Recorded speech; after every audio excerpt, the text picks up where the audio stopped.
agradecimiento de Aldid por que la presidenta Rosalind Valeri no puede estar, pero les da a todos la bienvenida y les agradece estar en esta participación. Ella como presidenta de la Academia Latinoamericana de Desarrollo Infantil y Discapacidad, entonces en nombre de ella y en nombre de la vicepresidenta Ekmar Longo, les doy la cálida bienvenida a todos los que están aquí presentes. Y yo hoy me toca presentar, para mí es una alegría que hayas aceptado este encuentro, a Alex. Alex lo voy a presentar muy brevemente y les digo, porque si leo todo el currículum nos pasamos mucho tiempo y sé que no es la intención y que él no va a tener problemas, solamente agradecerle a él que va a ser nuestro docente, nuestro facilitador hoy en este encuentro. Él es magíster en atención temprana, es docente de la Universidad de Villanueva, miembro del equipo de atención temprana de Recrea, docente de educación infantil, es autor de varias publicaciones, miembro de varias asociaciones académicas como IGURLI Aid, AEPI, ISEI, bueno, varias. Y hoy fue tan generoso que cuando le dije me dijo que sí rápido y me dijo que sí, que cómo no. Y él tiene, no sé si lo sabe, pero yo que tengo el placer de por ahí compartir algunos encuentros de aprendizaje con él, él te enseña naturalmente, no se da cuenta, creo, pero a veces cuando uno está hablando, le tiras una idea y él ya en 2 minutos te tira conocimientos y te tira ideas y te tira un montón de cosas que nos enriquecen. Y aquellos que queremos seguir aprendiendo, aquellos que creemos que la atención temprana tiene que tener un foco importante, que él esté acá con nosotros enseñándonos y compartiendo sus saberes es muy importante. Así que muchísimas gracias, Alex, por haber aceptado esta invitación. Yo solamente quiero compartir 1 minuto de pantalla para presentar, porque yo hoy estoy como digamos que representante, actualmente como coordinadora de este comité, pero quiero mencionar a mis colegas que están en este comité, que son, por supuesto, es un comité donde está conformado por profesionales de muchos países. Están Sofía Barranco de Paraguay, Patricia de la Barba de Brasil, Beatriz Cordero de Costa Rica, Ana Paula Martínez de México, Mercedes Pérez de Uruguay, Marcela Frugone de Ecuador, y bueno, y yo en este caso, temporariamente, en este trayecto histórico de Aldid, estoy como coordinadora de este comité que está trabajando para compartir con ustedes y poner el foco y el eje en atención temprana. Y de ahí la invitación a Alex. Así que ahora yo solamente le dejo a él toda la pantalla. A ver. ¿Estamos compartiendo ya? A ver. Sí, correcto, ya se ve. Perfecto, sí. Vale. Bueno, pues buenas tardes allí, buenas noches aquí. Y nada, que es sinceramente un placer que me haya liado Laura para participar. Espero que cuando acabe no penséis que ella se equivoca y que realmente lo que presento pues os haga reflexionar o pensar un poco en las cosas.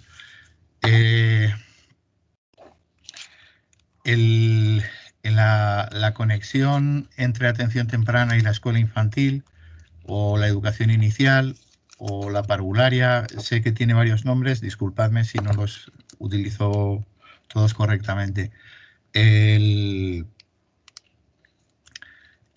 Está muy determinada en este momento por un proceso de cambio que se está produciendo en la atención temprana. En los años 2000, a comienzos de los años 2000, este proceso realmente empieza en 1985, pero bueno, se va extendiendo. Y en el año 2000 ya se planteaba que la atención temprana tiene determinados retos.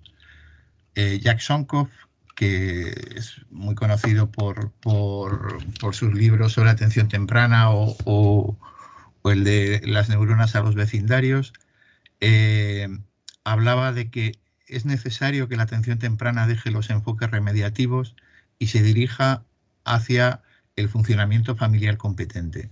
Michael Guralnick, que es presidente de la Asociación Internacional de Atención Temprana, investigador, entre otras cosas, sobre la efectividad de la atención temprana, hablaba de nuevo que el desafío consiste en que centrarse en el empoderamiento parental, en establecer alianzas con las familias, el reconocimiento de los patrones familiares de interacción para el desarrollo y el bienestar infantil. Este es un proceso que está en marcha a distintas velocidades, con distinta extensión en cada uno de nuestros países. Y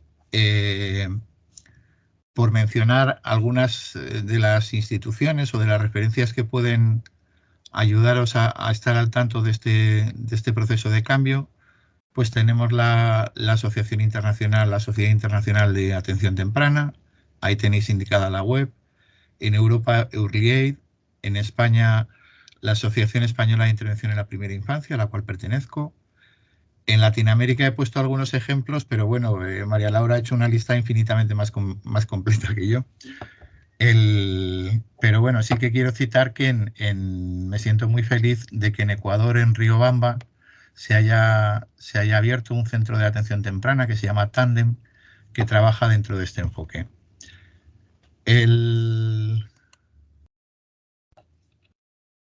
En esta mirada, la atención temprana se pasa a concebir como el apoyo que se facilita a padres y madres por parte de profesionales y de su propia red social, que les da tiempo y energía, conocimiento y capacidad o habilidad para involucrar a sus hijos en oportunidades de aprendizaje que promuevan y mejoren tanto la propia confianza y competencia de hijos e hijas como de los propios padres.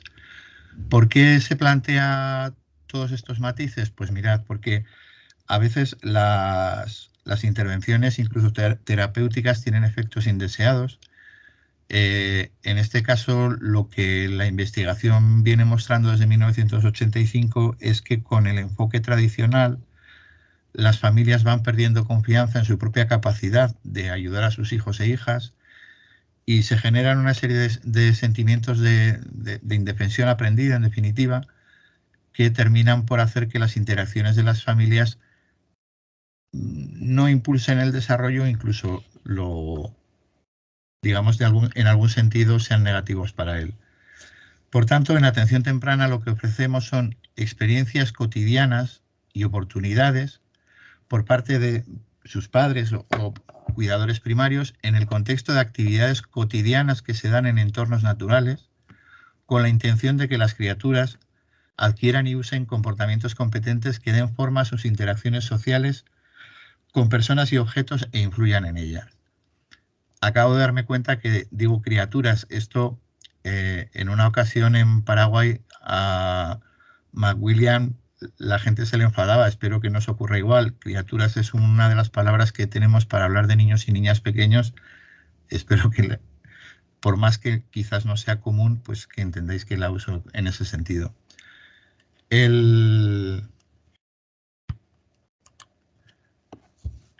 Por tanto, nos centramos en las oportunidades cotidianas de aprendizaje infantil, que hacen referencia a niños y niñas y que, al ser cotidianas, ocurren en determinados entornos o microsistemas que son cotidianos. En un microsistema, por definición, hay actividades, hay interacciones y hay determinados papeles que ese niño o esa niña juega o no juega. En el enfoque clásico, las actividades ocurrían separadas del mundo, eran preferentemente individuales, altamente estructuradas, por lo general simplificadas en base a su sistematización, etc. En las interacciones generalmente eran individuales, con un terapeuta adulto, y algunas veces, como en metodología ABA, en los últimos años se introducía iguales, pero no siempre. Y el papel que desempeñaba el niño era recibir motivación o sentirse motivado a partir de la persona adulta, seguir sus indicaciones, completar la tarea y recibir el refuerzo final. El cambio viene de que ahora vamos a hacer atención temprana en entornos naturales. Y los entornos naturales, que a veces resulta un concepto difícil de captar, son una cosa muy determinada. Son aquellos lugares en los que están los niños y niñas de una comunidad cuando no tienen discapacidad o no tienen una alteración de su desarrollo. Esos lugares son los entornos naturales. Claro, cuando pasamos a hacer la atención temprana ahí, las actividades cambian y pasan a ser las propias de ese entorno natural. Las competencias que trabajamos son aquellas que son necesarias precisamente en esas actividades. Y como ocurre en el mundo, pues las actividades en la vida real, lo que ocurre es imprevisible, es espontáneo, es incluso caótico, no es sistemático, etc. Las actividades en los entornos naturales a veces son individuales, pero muchas veces son grupales. A veces son con personas adultas, pero también muchas veces son con iguales. Y el papel que juega el niño en esas actividades o en esas interacciones muchas veces conlleva componentes de escoger, participar, acordar o aceptar pautas, seguir indicaciones también, completar la tarea también, pero especialmente sentir refuerzo por las consecuencias naturales. Esto quizás se puede ver con un ejemplo que os comparto aquí. Esto es un aula de infantil en la que estaba yo, y este niño al que veis en el espejo tenía una alteración relativamente leve de tipo neurológico, que una de las afectaciones que tenía es que bueno, pues tenía alguna dificultad de movimiento, y la fisioterapeuta le había pedido a la familia que hiciera este ejercicio que está haciendo aquí en casa. Esto fue una foto que apareció en el pasillo de la escuela infantil, y cuando lo vio la madre, pues dijo esto que veis aquí. Dice, nos han dicho en el centro de atención temprana que hagamos este ejercicio en casa y no hay forma de que lo haga. La última vez terminó llorando y aquí lo hace tan feliz y sin que se le diga. Es decir, curiosamente resulta que cuando es espontáneo, cuando es elegido, cuando decide él, cuando se hace en otro entorno, de repente eso toma otro valor. Como dice McWilliams, el lugar no es lo importante, pero el lugar lo cambia todo. A partir de ahí, la atención temprana plantea el cambio siguiente, y es, podemos imaginar o interpretar la atención temprana clásica como el juego del billar, en el sentido de que hay una bola blanca, que es la terapeuta en este caso, y una bola negra, que es el niño, y la tarea de la terapeuta consiste en impulsar a la bola negra, el niño, para que alcance determinados objetivos, que son los agujeros donde se debe introducir la bola. Esto es lo que cambia fundamentalmente en el nuevo enfoque. En el nuevo enfoque tenemos una tercera bola, habitualmente la familia. Y la tarea de la atención temprana pasa a ser que la bola blanca, el terapeuta, impulse a la bola azul, a la familia o a la figura adulta de referencia, para que sea ella quien consiga que ese niño o niña logre los objetivos. Esto tiene componentes ideológicos y filosóficos vinculados al principio de autodeterminación en discapacidad, etcétera, pero incluso otro tipo de éticas que pueda tener cada cual, pero sí que es importante comprender que es también una estrategia de efectividad. Aquí está expresado en porcentajes, pero bueno, las personas que sepáis más de estadística, estos son tamaños de efecto, calculados originalmente por Dunst, y lo que se encuentra es que la capacidad de influencia, la fuerza que se transmite, por decir así, del apoyo del profesional directamente al niño ronda el 10-12%. El desarrollo del niño mejora en ese 10 o en ese 12%. Pero si el profesional escoge trabajar con la figura adulta de referencia, su capacidad de influencia, por decir así, es 40-45%, y la capacidad de influencia de la figura de referencia es el 88% o el 0,88 en tamaño de efecto. Es decir, la potencia de esta línea de intervención es infinitamente mayor. Esto se ha desarrollado, y probablemente lo conozcáis de esa manera, en el ámbito de la atención temprana en casa, pero vamos a ver que esto también se traslada a la escuela infantil. Una idea que es importante que de nuevo es de Jack Sonko, es que tendemos a entender la atención temprana como un servicio específico. Y él dice, y actualmente con él dice muchísimas personas, que la atención temprana no solo debe de entenderse como un servicio específico, también como un concepto, un enfoque que adoptan servicios regulares de atención a la primera infancia, de salud, de desarrollo, etc. Claro, si recordamos la definición que hemos visto antes de Duns y Trivet, las experiencias cotidianas, las oportunidades de aprendizaje, claro, yo aquí os marco dos cosas. Por un lado, progenitores y otros cuidadores primarios. Y por otro, actividades cotidianas. Y la pregunta es, bueno, ¿y si vamos a la escuela infantil, qué es esto? Sus cuidadores primarios en la escuela infantil serán maestros, maestras o docentes. Y las actividades cotidianas en las que podrá haber oportunidades de aprendizaje para él o ella serán las propias de la educación inicial, preescolar, infantil, como se denomine. Si parafraseamos esta definición, transformándola en una específica de la escuela infantil, la atención temprana serán experiencias cotidianas y oportunidades que se ofrecen por parte de docentes en el contexto de la sala de educación infantil o inicial, con la intención de que las criaturas adquieran y usen comportamientos competentes que den forma a sus interacciones con personas y objetos. Es decir, si en el ejemplo que veíamos del billar, a la izquierda tenemos el domicilio, la bola azul, en ese caso, era la familia, si nos vamos al ámbito de la escuela infantil, la bola azul es la maestra, el maestro o los docentes. Esto se ve con mucha más claridad si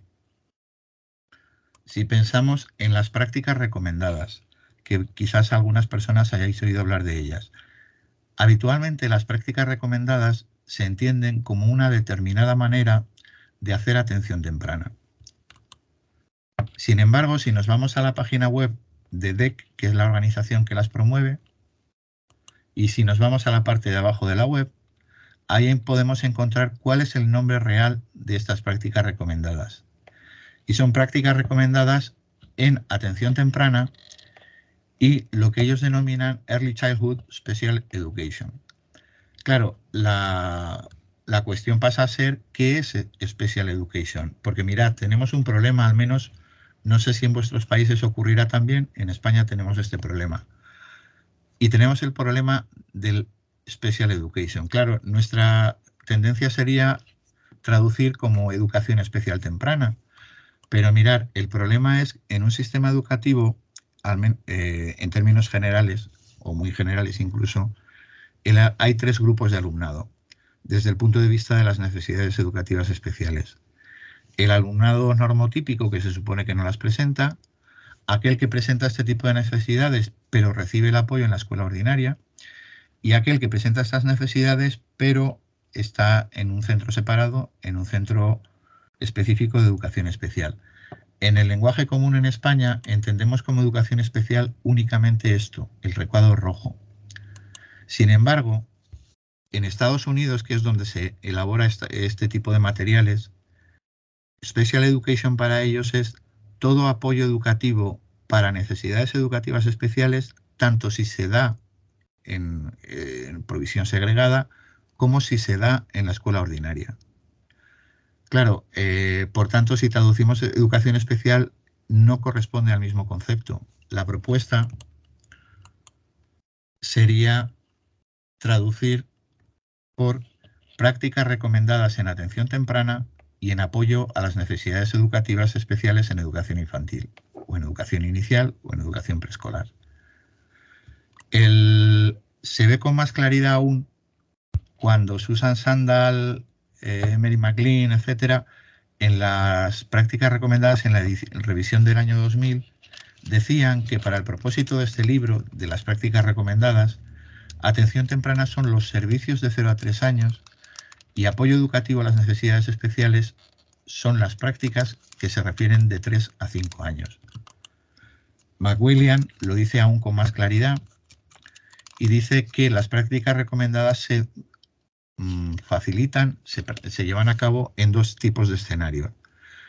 En los escenarios comunitarios y familiares, donde se actúa con el niño o niña y con su familia, y en los escenarios escolares, donde se actúa con el niño o niña y con el docente. Y ambas maneras de intervenir son prácticas recomendadas. Por tanto, este es el planteamiento actual de la atención temprana hacia la escuela infantil. Pasamos a una cuestión que tenemos que considerar, que yo pienso que es muy importante que la comprendáis. Venimos de una tradición en la que determinados profesionales aconsejaban o desaconsejaban la escuela infantil como adecuada o inadecuada. Como veremos de nuevo más adelante, la educación infantil y cualquier otra educación básica es un derecho, ¿vale? En la Constitución española está recogida, en las constituciones latinoamericanas también está recogida, se sustenta por acuerdos internacionales que ha firmado tanto España como los países de Latinoamérica. Bueno, aquí menciono un documento europeo.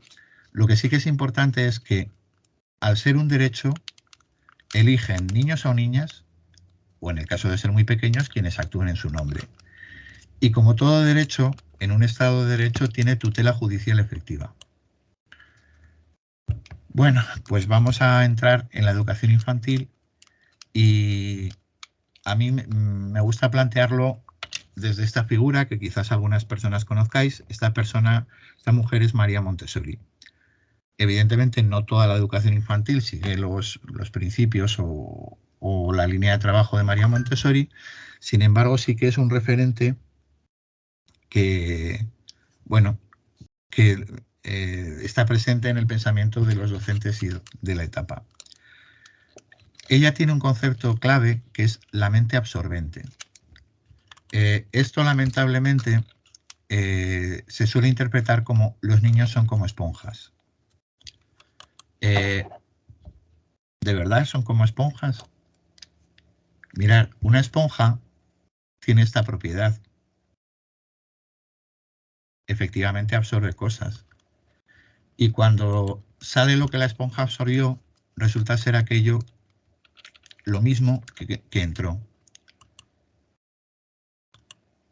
Si tenemos una vaca y un niño ve una vaca, y suponemos que por los mecanismos de percepción la vaca de algún modo se introduce dentro del niño, cuando sale ya no es lo mismo que entró.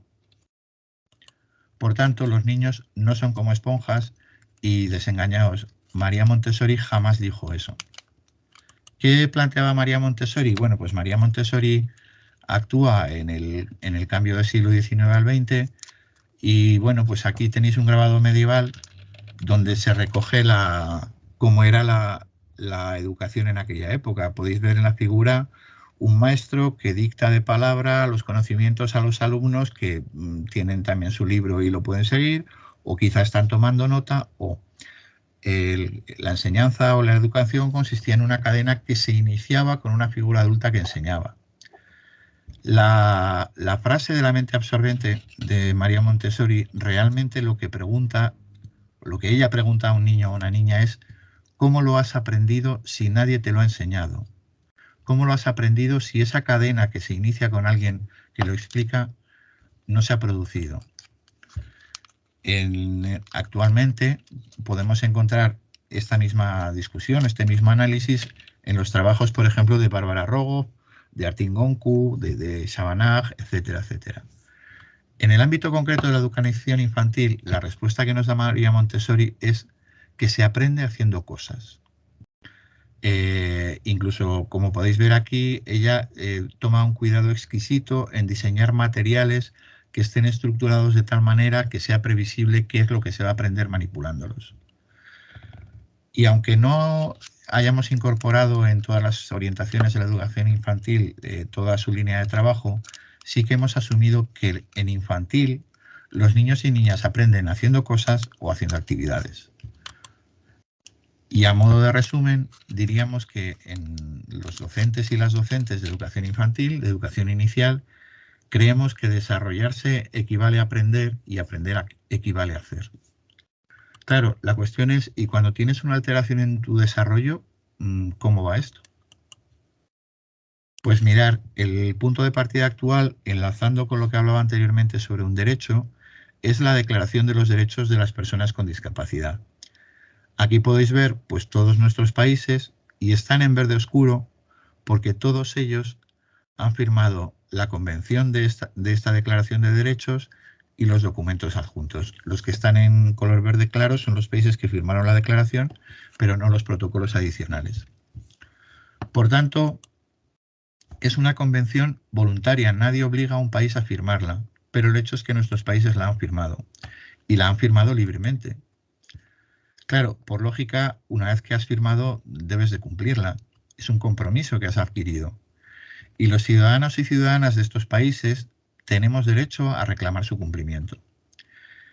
En esta declaración se dicen muchas cosas, pero una cosa importante que debe quedar clara de esta declaración para nosotros y nosotras es que la educación es un derecho que no se pierde bajo ninguna circunstancia de discapacidad o de alteración del desarrollo. Claro, esta declaración tiene un artículo específico sobre el sistema educativo, es el 24, y ahí plantea determinadas tareas o impone determinadas obligaciones a docentes de educación infantil.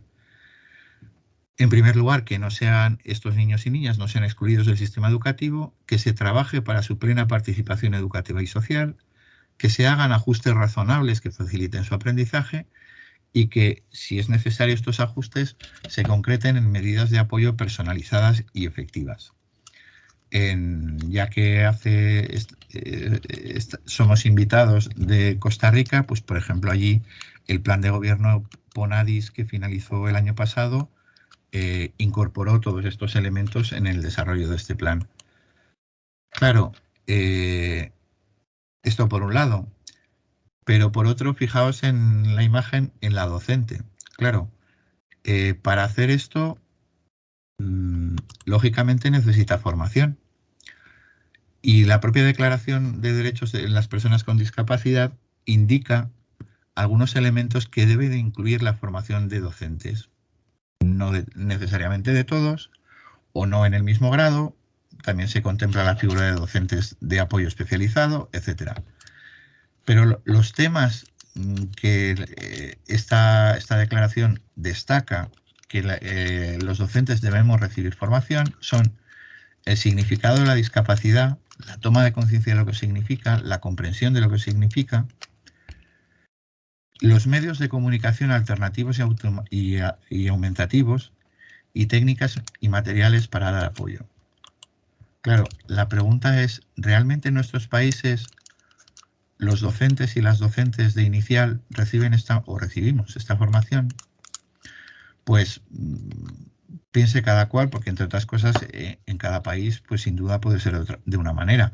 Yo desde mi propia experiencia pues sí que os puedo decir que en el apartado de significado de discapacidad recibí muy poquito y debieron de explicarme como 3 tipologías distintas de clasificación de la discapacidad que sinceramente no he utilizado en mi vida y sigo sin saber para qué me servía. Cuando vamos a hacer inclusión educativa y vamos a hacer atención temprana en la escuela infantil, yo me quiero centrar, evidentemente existen multitud de elementos, multitud de temas, multitud de tareas, pero yo quiero centrarme en 3 elementos clave. Recapitulando, ¿cómo aprenden los niños y niñas en inicial? Pues hacen cosas junto con sus iguales, siguiendo instrucciones verbales muchas veces, ajustando sus comportamientos a la pauta de ese entorno del aula, de la sala, del salón, y comunicándose generalmente con palabras. Esto es lo que hacen niños y niñas en infantil o en inicial para aprender o para impulsar su desarrollo. Claro, el problema que yo encuentro en educación infantil es que se nos ha enseñado a planificar de este modo. identificamos la alteración del desarrollo que tiene cada niño o niña y suponemos que a partir de ahí automáticamente sabemos todo lo que debemos de hacer. Esto en algún país, bueno, probablemente quienes viváis allí lo sabréis, es muy común que cuando un niño o una niña que presenta algún tipo de alteración entra en el centro escolar, automáticamente ya no entra dentro de la malla curricular o de la programación de aula ordinaria, sino que recibe una malla curricular o una programación específica para él o para ella. Y esa programación específica se determina por esa etiqueta diagnóstica. Claro, si pretendemos hacer inclusión con este enfoque, pues no vamos a poder hacerlo, es evidente. Por tanto, mi sugerencia es que nos olvidemos de ello. Las necesidades educativas del TEA, del síndrome de Down y tal, no nos llevan a poder encontrar cómo ayudar a un niño o una niña que está en ese aula. Lo que nos lleva a encontrar formas de ayudarle es las necesidades de apoyo para comunicarse, para moverse, si es un niño que presenta algún tipo de alteración o de dificultad, para tener relaciones sociales, para autorregularse, para seguir la pauta de una actividad, etcétera, etcétera, etcétera. Cuando trabajamos o diseñamos programaciones o planes de intervención con este enfoque, lo que hacemos es recorremos las rutinas o los momentos específicos del aula uno por uno y ahí vamos analizando cómo se comunica, cómo se mueve, qué tipo de relaciones tiene, qué tipo de dificultades tiene. Tiene dificultades de autorregulación aquí, pero mira, aquí en esta otra rutina no. Y ese tipo de análisis, que es un análisis de rutinas, es lo que nos lleva a poder implementar planes de intervención eficaces. Es posible que algunas personas veáis esto muy alejado de la realidad que vivís y sin duda es posible que sea así. Pero a mí también me parece que existe una oportunidad a veces en los propios planes de los ministerios de educación. Aquí os pongo como ejemplo la guía de la educación inclusiva o la guía de trabajo de adaptaciones curriculares del Gobierno de Ecuador, que en la página 20 plantea cómo se hace una adaptación curricular. Y fijaros que a la izquierda pregunta qué se puede hacer, qué puede hacer el niño o niña y cómo lo hace. Esto no es exactamente lo que acabamos de ver, pero en cierta medida o en mucha medida se parece y como poco, el qué puede hacer y el cómo lo hace, podemos hacerlo por rutinas, con lo cual nos hemos acercado de nuevo a ese modelo. A veces en las normativas de los países existen oportunidades reales de poder aplicar este enfoque. Bueno, pues los 3 puntos clave, los 3 desafíos que a mi juicio son decisivos en la atención temprana en ámbito escolar son la implicación, las relaciones y la comunicación. Perdonad, esta se me ha cambiado de sitio. Bueno, vamos a saltarla y luego vuelvo. En primer lugar, la implicación. La implicación hace referencia a esta idea que tomábamos de María Montessori, es decir, los niños hacen cosas. Para hacer cosas hay que implicarse. La pregunta es, ¿cómo se implican los niños y niñas? Pues en esta película, que imagino que reconoceréis, hay un momento en el que Karen Blixen, Meryl Streep, pregunta a Robert Redford por qué admira tanto a los animales. Y Robert Redford contesta, porque no hacen nada sin entusiasmo. Cada día todo es una nueva aventura. Yo, sinceramente, desde la primera vez que vi esta película, me quedé con esta frase, con la de no hacen nada sin entusiasmo. Y no puedo evitar pensar que los niños y niñas pequeños son de esta manera, es decir, lo hacen absolutamente todo con entusiasmo.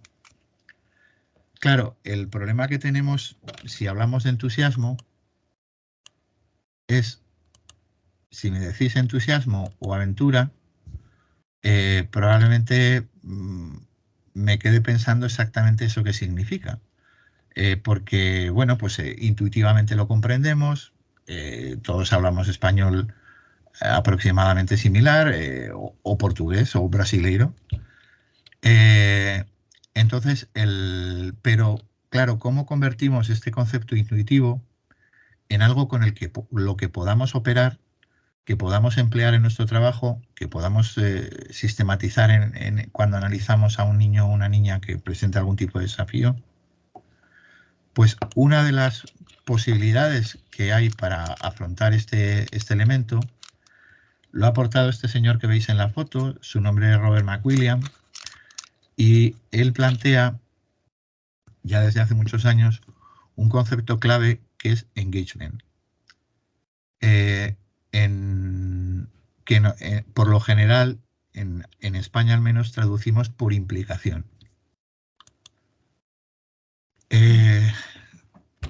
Para convertirlo en algo que podamos manejar y con el que podamos observar a los niños, necesitamos convertirlo en algo muy operativo, y esto es lo que hace McWilliam. Y McWilliam habla de que el engagement es la cantidad de tiempo que una criatura pasa interactuando con su entorno de manera adecuada con objetos materiales o juguetes, con iguales o con personas adultas, y a distintos niveles de competencia.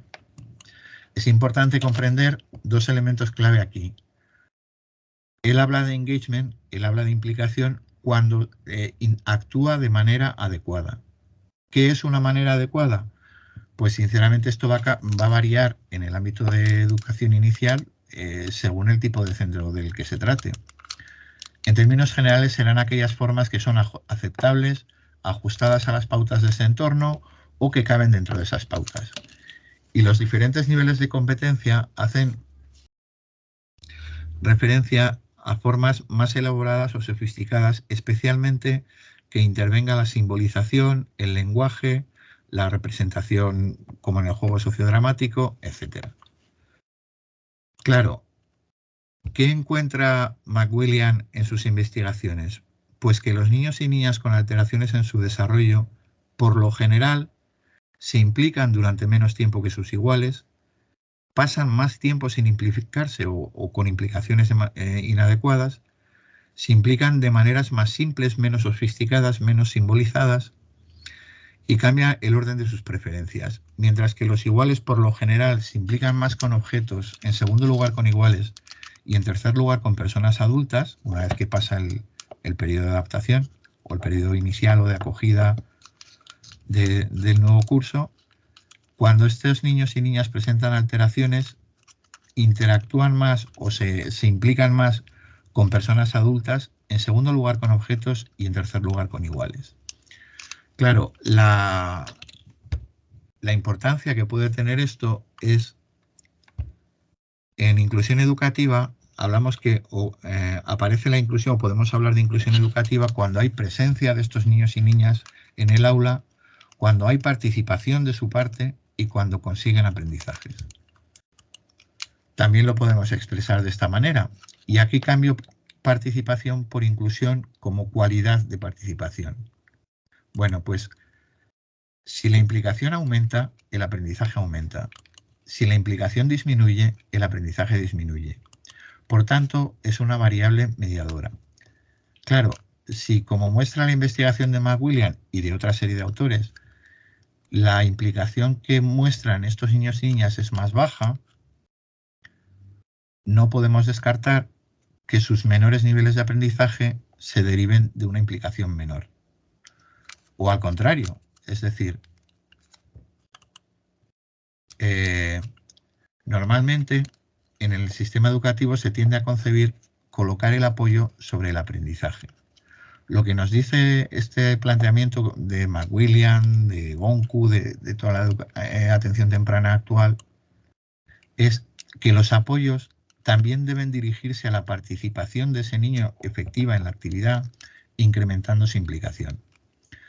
Y lo que muestra la investigación es que cuando desarrollamos estas maneras de intervenir, la implicación de estos niños se eleva y su nivel de aprendizaje y de desarrollo aumenta. ¿Qué evidencias existen claras? Pues la primera es sobre la calidad del entorno.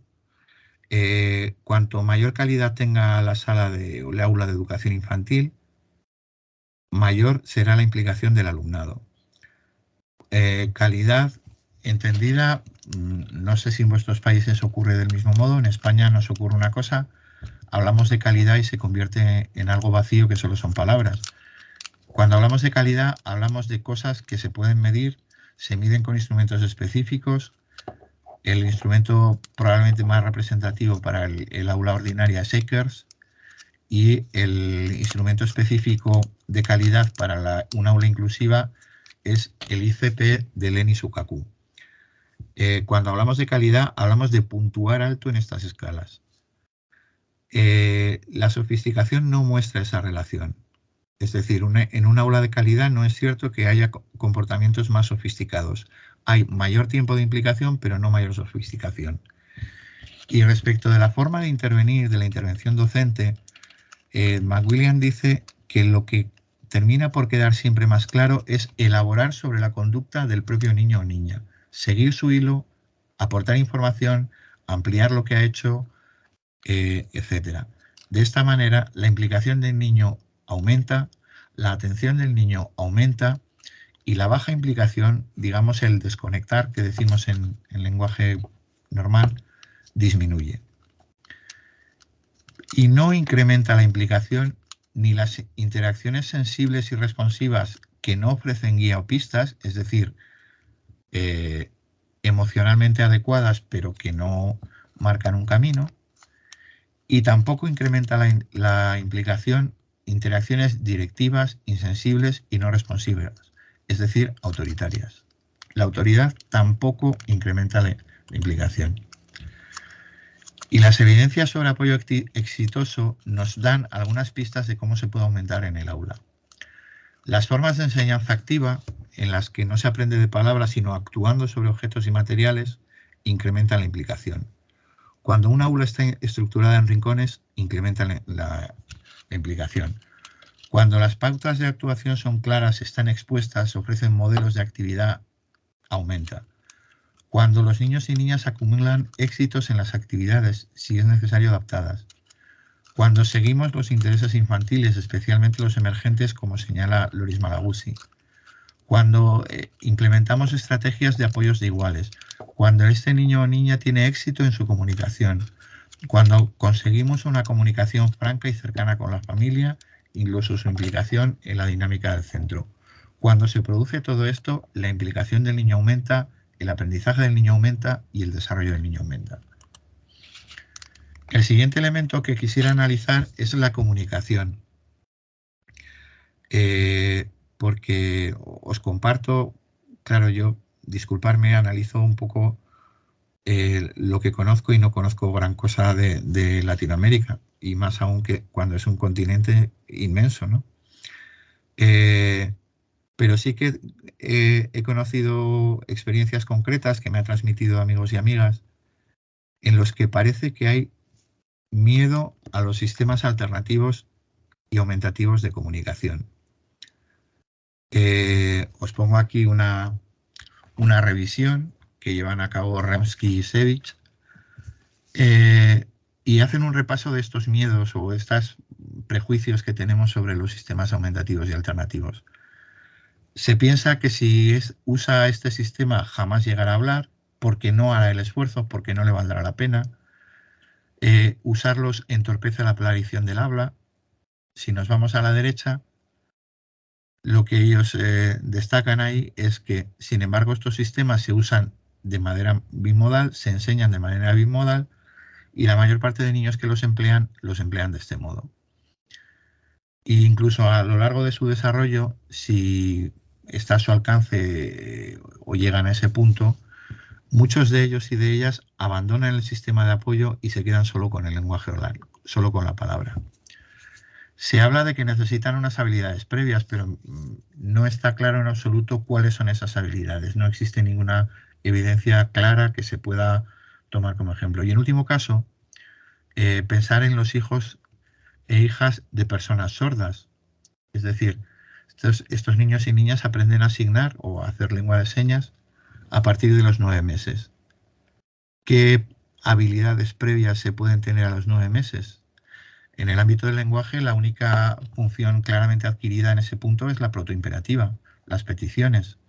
No está claro cuáles son esas habilidades, ni siquiera que eso sea de ese modo. Se dice que los dispositivos de voz sintetizada solo se deberían de usar en casos de alteraciones muy severas del desarrollo. Y por último se dice que existe una jerarquía de símbolos, una conexión entre la palabra dicha y la palabra escrita, y si introducimos un sistema de signos en medio, de algún modo entorpecemos el camino.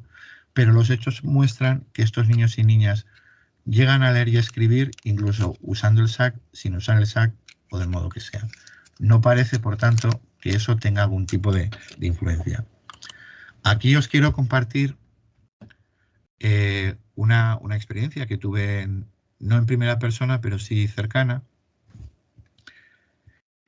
Aquí podéis ver un niño con síndrome de Down, que es el niño que está vestido de azul, y un niño que no tiene síndrome de Down, y están leyendo. Y el niño que tiene síndrome de Down le lee el cuento haciéndole las señas, los signos de los animales que aparecen en el cuento. Este niño, en un momento de su desarrollo, se bloqueó en el tema del lenguaje, vamos a decir, y se optó por introducir la lengua de signos. Siguiendo, bueno, hoy 20 años después, es ese señor con corbata que está en la foto de la derecha, y está en la foto porque ha ganado un premio de redacción en el mes de mayo en Madrid. Al margen de cuál sea su desarrollo actual, etcétera, aceptaréis que si algo muestra esto es que haber aprendido a hablar utilizando señas no le ha impedido un buen desarrollo del lenguaje. Aquí imagino que muchas personas la conocéis. Os dejo un enlace de una organización española que hace un trabajo absolutamente fantástico en este tema.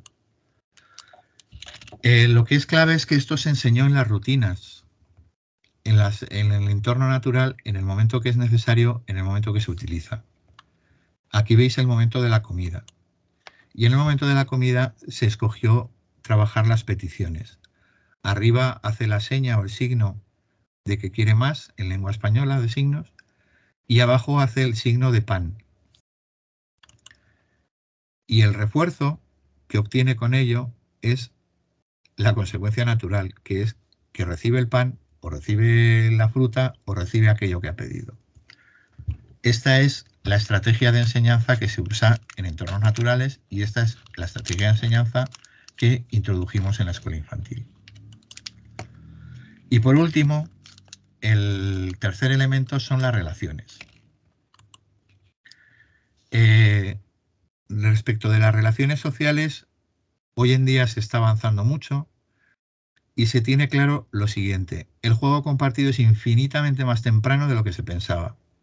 Las habilidades sociales normalmente solo las tomamos en cuenta a partir de los 3 años, pues no, existen antes.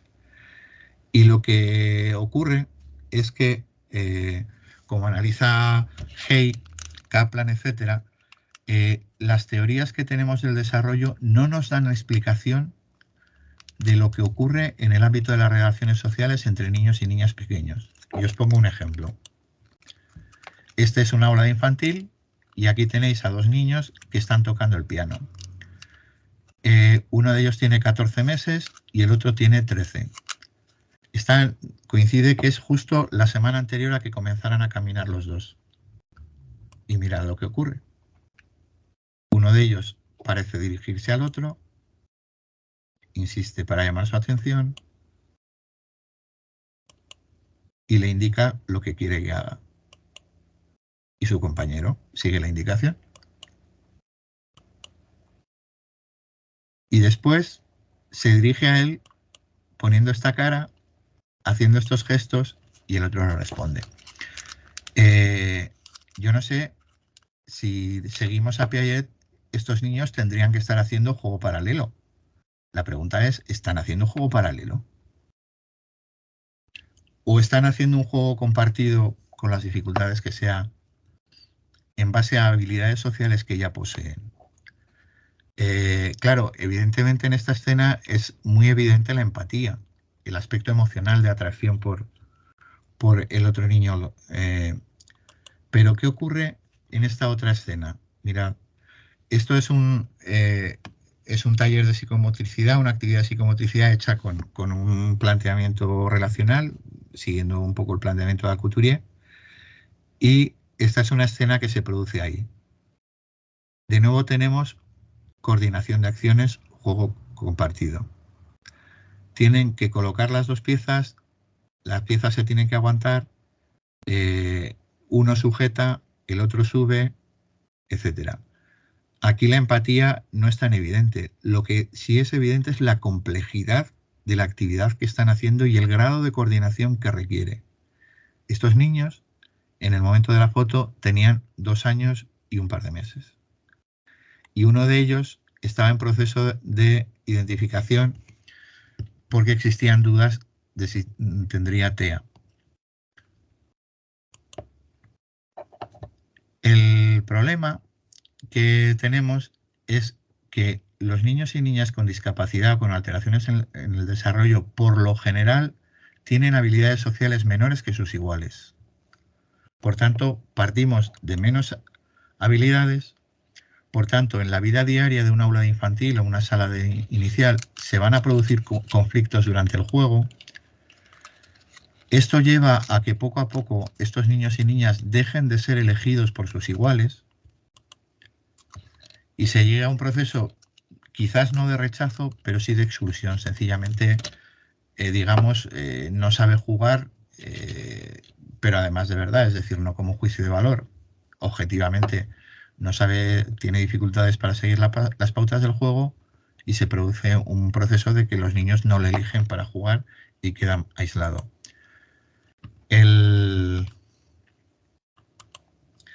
Claro, tradicionalmente, perdonadme la broma del angelito, quiero representar un poco las buenas intenciones que nos animan, nos lleva a centrarnos en este elemento de exclusión y rechazo. Y automáticamente lo primero que haríamos es hablar con los demás niños y niñas y decirles que, en fin, que eso no está bien o que Juan necesita también que le quieran, en fin. Desde el ámbito de la atención temprana, el énfasis se pone aquí, se pone en las habilidades sociales. Y la tarea que se afronta desde la atención temprana y desde el apoyo educativo es incrementar sus habilidades sociales. ¿Cómo se afrontan las actividades sociales desde la atención temprana?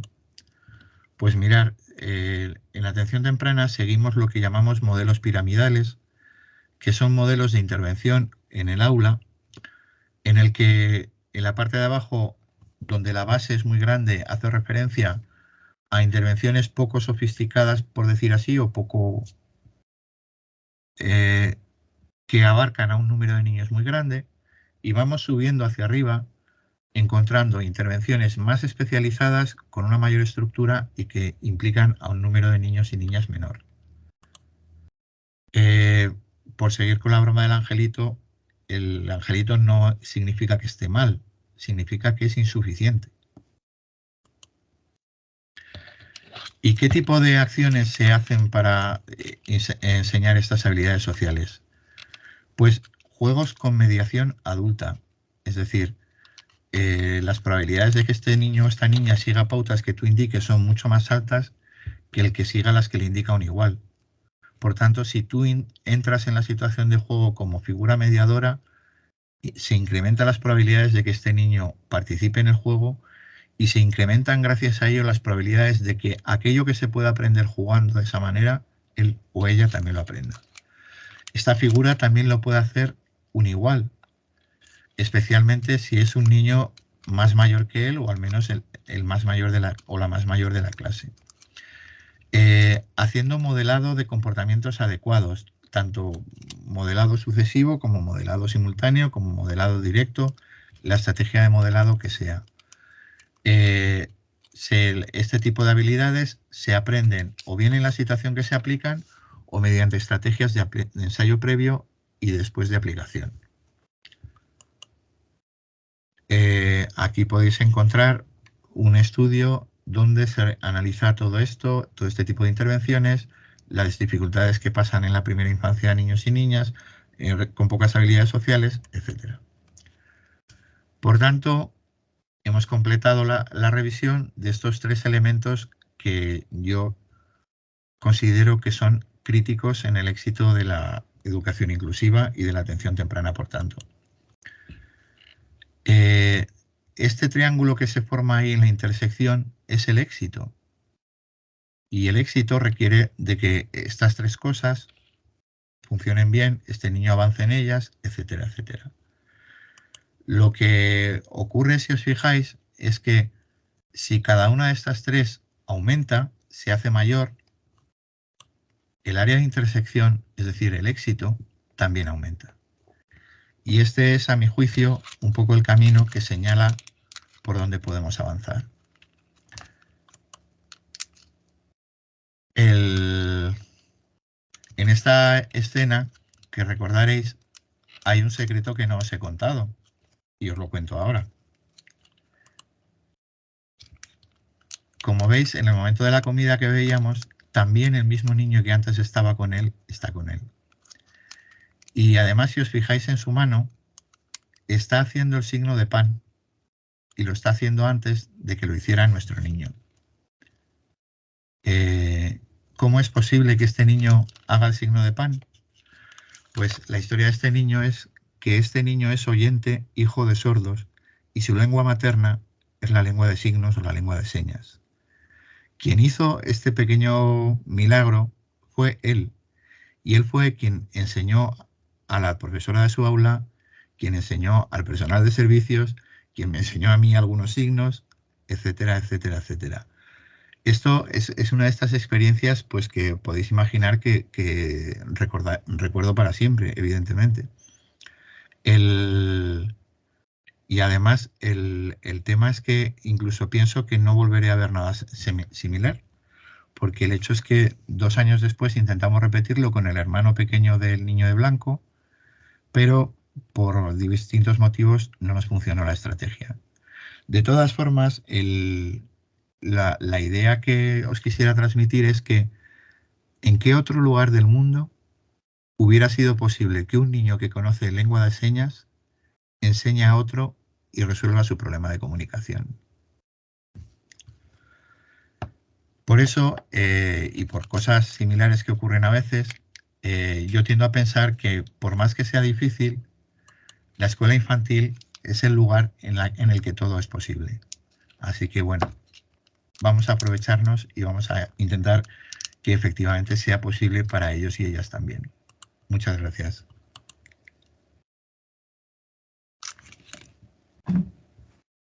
No, gracias a vos, Alex. Qué placer. Qué bueno, qué bueno. Nadie se va a arrepentir de que yo te haya invitado, eso lo firmo, lo aseguro. Todos van a estar felices por eso. Si querés, eso, ahí está. Y abrimos a los colegas, a los compañeros, a los que estén y quieran levantar la mano o desilenciarse y hacer alguna consulta, algún comentario, compartir algo con nosotros, adelante.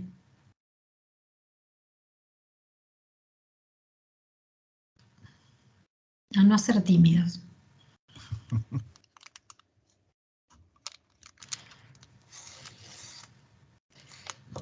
Ahí está. A ver, Paula, dale, Paula.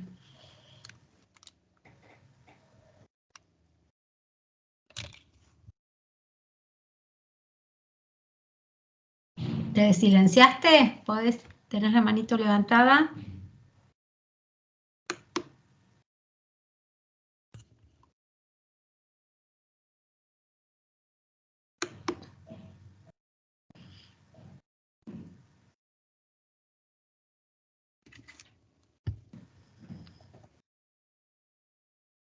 Ah, no puede. A ver, a Jimena de Santa Paula. Puede ser que no se puedan desilenciar. A ver si nos ayudas con eso. Sí, ya Ahí estoy. está. Lo que podemos hacer es que escriban la pregunta. Bueno. Bueno, acá tenés muchos elogios. Diana pone gracias Alex, impresionante sesión, gran maestro, nos inspiras cada día para seguir. Qué suerte tienen ustedes, Diana, que lo tienen ahí. Mónica, a Pablaza de Chile nos dice solo los organizadores. Pues, bueno, sí, ahí está, ya está Mónica, ya se va a solucionar. Excelente, pone María Cecilia. A ver si podemos habilitarle a Paula, a la gente que por ahí pueda. Si podés, Jimena. Sí. Porque me parece que les cuesta más, se va a cortar un poquito la comunicación si lo escriben. Así por ahí la interacción es más fácil. Okay. Ya le habilité el micrófono a Paula. Sí, o si querés, si son responsables, lo podemos habilitar a todos.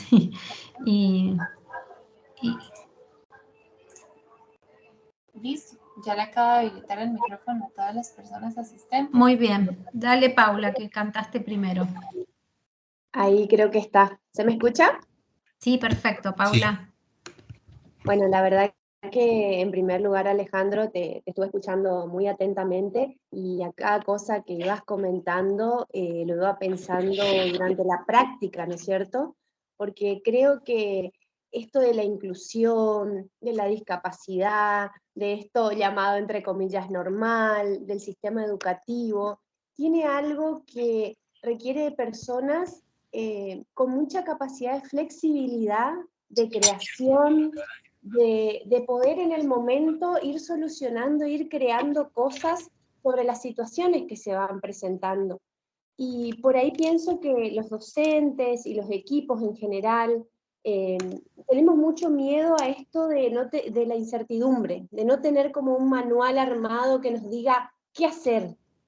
Entonces, por ahí lo hablo un poco desde mi experiencia. Yo soy psicóloga y trabajo mucho con lo que es el área de estimulación temprana. Entonces es como que también en situaciones me llevaron a diferentes jardines a poder ver a los niños dentro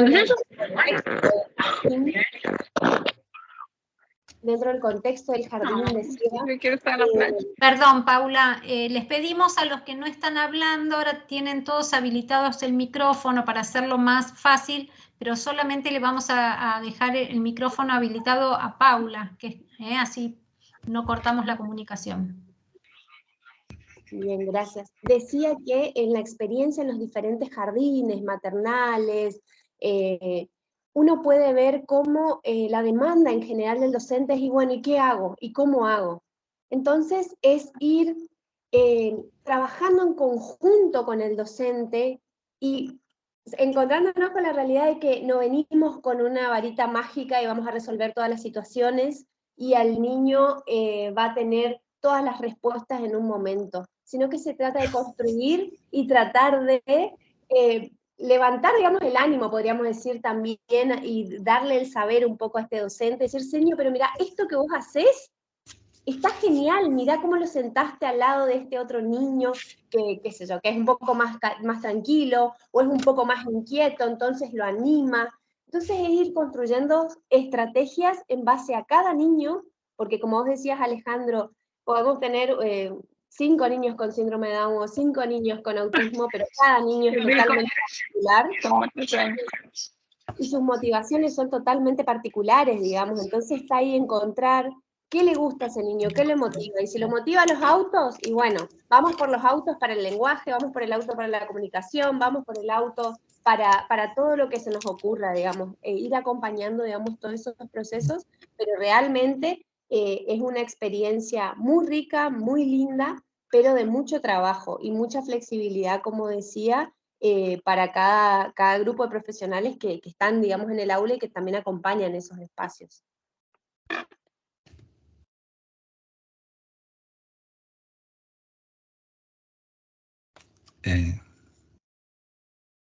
¿Pasamos a otra o digo algo?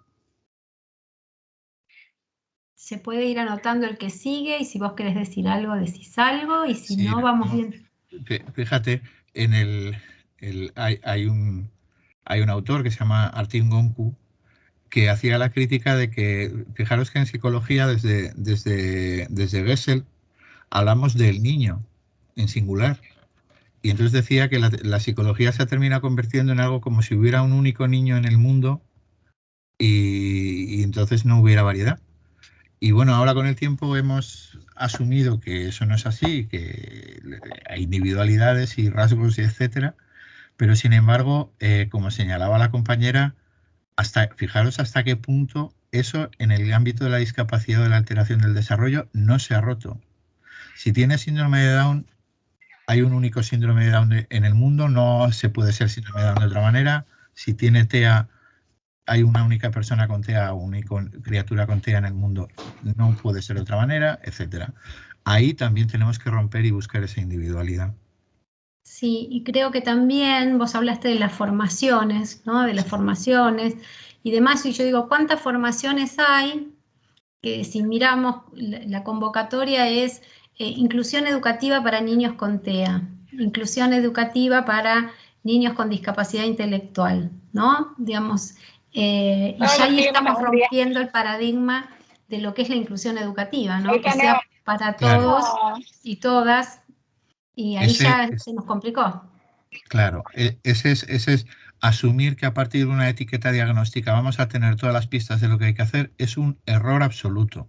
Es decir, este niño que veíamos en el ejemplo que necesitó lengua de señas, también una niña que tenga TEA lo puede necesitar y sin embargo son dos casos absolutamente distintos.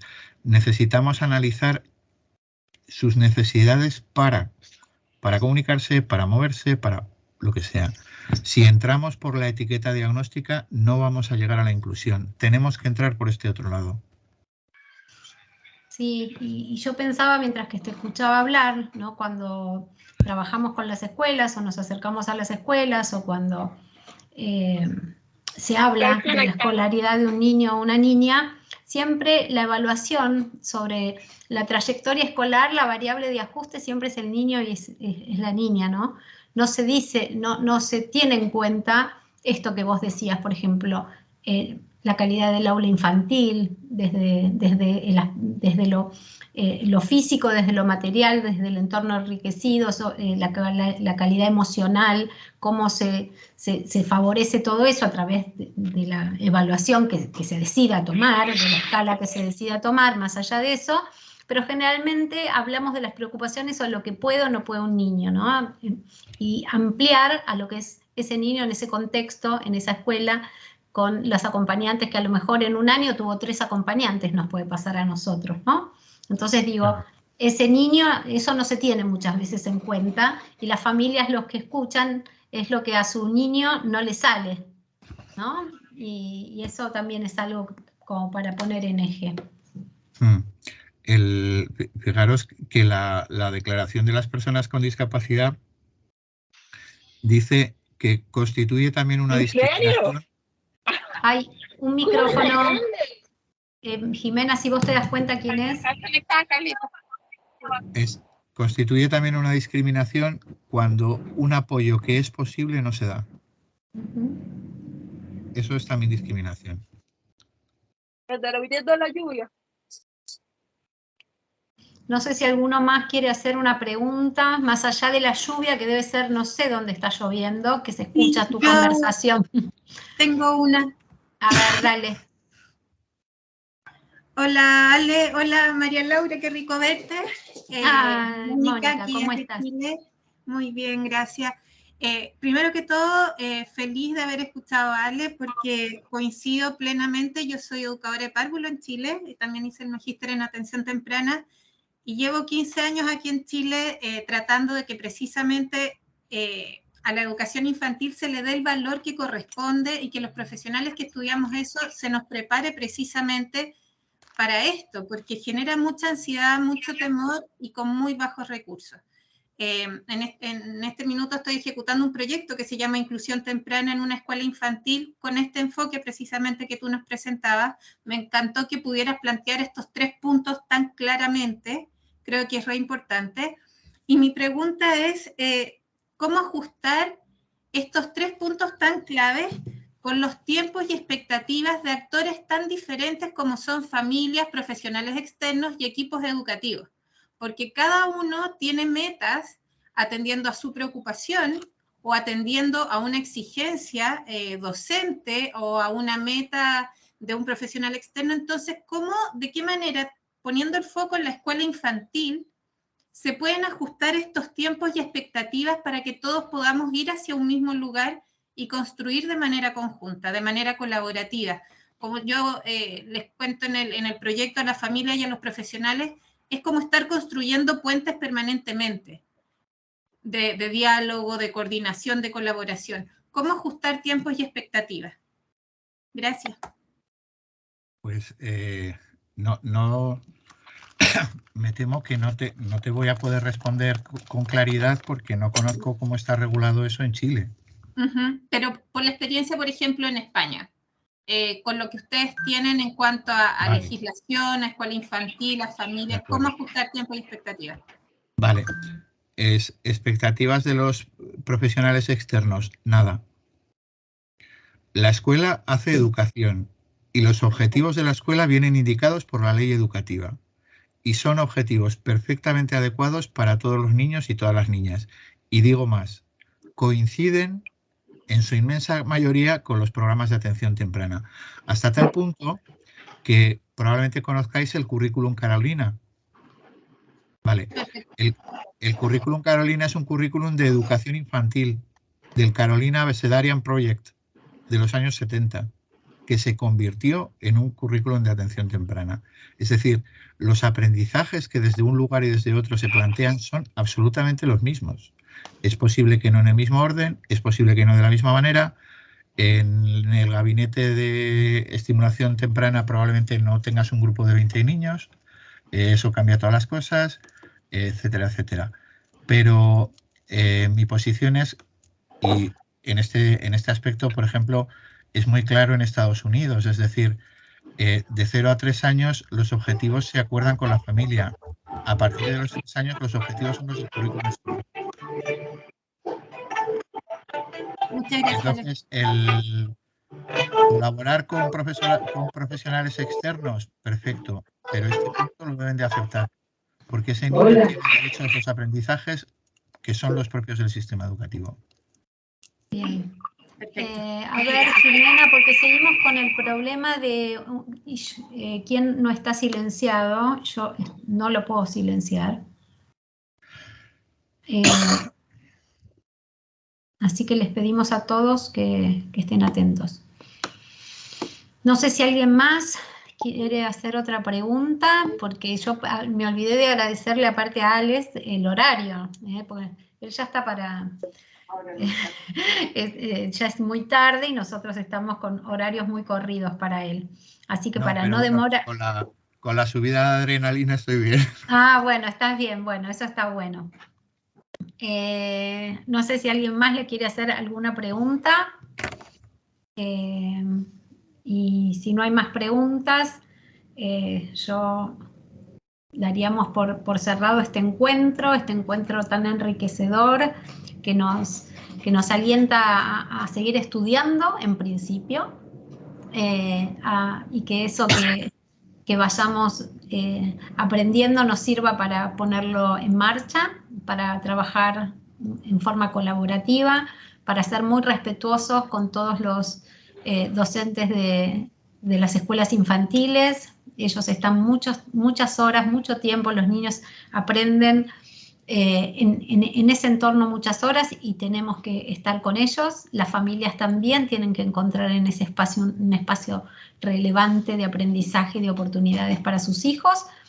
Y nuevamente, gracias infinitas, Alex, porque aparte sos muy claro cuando compartís tu conocimiento. Y Aldit te da las gracias y ya sos muy amigo de la casa. Así que gracias. No sé si algo más querés decir, si cerramos acá, y si querés cerrar acá, yo solamente invito a un próximo encuentro de Aldit, que tengo que pasar los avisos parroquiales, nada más que eso. Vale. pues nada, solo deciros que en este proceso de transformación estamos muchas personas, todas con la ilusión de poder conseguir avanzar y que adelante con ello. Muchas gracias. Bueno, gracias y gracias por colaborar con nosotros para que lo logremos, ¿sí? Y bueno, ya finalizando este encuentro, los quiero